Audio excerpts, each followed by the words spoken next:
आप सभी को मेरा नमस्कार। आज मैं आप सभी को बताने जा रही हूँ 10 मौके जहाँ चुप रहने से होता है लाभ और बोलने से नुकसान। इन जगहों पर रहेंगे चुप तो नहीं होगा आर्थिक नुकसान। अति का भला न बोलना, अति की भली न चूप। अति का भला न बरसना, अति की भली न धूप। भावार्थ, जरूरत से ज्यादा बोलना या चुप रहना दोनों ही अच्छी बात नहीं है। जैसे जरूरत से ज़्यादा बारिश हो जाए या फिर धूप, दोनों ही दिक्कत देती हैं, उसी तरह अनावश्यक बोलने से भी काफ़ी नुकसान होता है। अगर आपको कहीं चुप रहने से आर्थिक लाभ हो रहा है तो वहाँ चुप रहने से कोई समस्या नहीं है। आइए जानते हैं ऐसे 10 मौके जहाँ चुप रहने से लाभ और बोलने से होता है नुकसान। बिना तथ्य के ना बोलें। अगर आपके पास कोई तथ्य नहीं है तो वहाँ चुप रहने में ही भलाई है। चुप बैठने से दिमाग में नई कोशिकाओं का निर्माण होता है और इससे ज्ञान की वृद्धि होती है।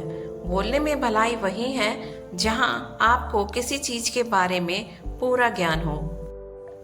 शब्दों से ना पहुँचे ठेस। अगर आपके शब्द किसी को मानसिक ठेस पहुँचा रहे हों तो वहाँ चुप हो जाना चाहिए। कमजोर व्यक्ति के बारे में कुछ भी बोलकर आप महान नहीं बन सकते। महान आप किसी कमजोर का साथ देने में बनेंगे। पवित्र वस्तुओं का ना करें अपमान। कोई वस्तु आपके लिए अपवित्र है और वही वस्तु दूसरों के लिए पवित्र है तो वहाँ आपको चुप रहना चाहिए। अनादर हमें किसी भी चीज का नहीं करना चाहिए, चाहे वह किसी इंसान को लेकर हो या फिर किसी धर्म को लेकर। अपमान करने से आप महान नहीं बन सकते। क्रोध में रहें चुप। चुप रहना आदर या सम्मान देने की निशानी होती है। इससे ना कोई छोटा होता है और ना ही बड़ा। अगर आपको क्रोध आ रहा है तो आप या तो वहां से किसी का अनादर किए बिना चले जाएं या फिर चुप रहें। क्रोध करने से आपके रिश्ते खराब होंगे। क्रोध करने से हमेशा क्रोध करने वाले व्यक्ति का ही बुरा होता है। मुद्दे से आपका कोई संबंध ना हो। अगर आपका किसी मुद्दे से कोई संबंध ना हो तो वहाँ आपका चुप रहना बनता है। बिना किसी वजह अगर आप दूसरों के मुद्दों पर बोलेंगे तो यह आपके लिए अनिष्टकारी रहेगा। इसमें केवल और केवल आपका ही नुकसान है। शब्दों से किसी मित्र को हो हानि। अगर आपके शब्द सामने वाले के परिवार या फिर मित्र की प्रतिष्ठा के बारे में बुरी झलक दिखा रहे हैं तो वहां आपको चुप रहना चाहिए। किसी के परिवार या फिर मित्र के बारे में बुरा बोलने से केवल आप ही बुरे बनेंगे। जो चीज आसानी से खत्म की जा सकती है उसे अपने शब्दों से बड़ा ना करें। बिना चिल्लाए ना करें कोई बात।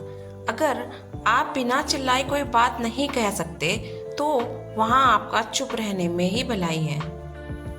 किसी पर चिल्लाने से आपके व्यवहार के बारे में पता चलता है। ज्यादा बोलने से चीजें हमेशा खराब ही हो जाती हैं। किसी के बारे में ना बोलें। नीति शास्त्र के अनुसार जो अपने मुंह को बंद रखता है और बुद्धि से काम करता है वही इंसान समझदार होता है। बिना जरूरत के बोलना, किसी के बारे में बोलना, किसी के बीच में बोलना यह गलत है। कभी कभी हमारे लिए बुद्धिमानी इसी में होती है कि हम अपना मुंह गलत जगह ना खोलें और चुप रहें। शब्दों से आपके दोस्तों को ना हो हानि। कभी कभी दोस्तों के साथ जब हम मजाक करते हैं तो ध्यान रहे कि आपके शब्दों से किसी का अनादर ना हो। मजाक को भी हमेशा शब्दों के मायनों में ही रखें। जहाँ किसी को शब्दों से चोट लगे वहाँ चुप हो जाएं। ज्यादा बोलने से हमेशा नुकसान होता है। किसी और की प्रतिष्ठा को ना पहुँचाएं हानि। यदि आपके शब्दों से किसी और की प्रतिष्ठा को ठेस पहुँच रही है तो वहाँ आपको चुप हो जाना चाहिए। जब कोई व्यक्ति आपके सामने नहीं है तो आप उस व्यक्ति के बारे में बुरे शब्द किसी तीसरे व्यक्ति के सामने नहीं बोलें। चुप रहने के अलग ही फायदे हैं। इन फायदों को उठाते हुए आप अपना जीवन बदल सकते हैं।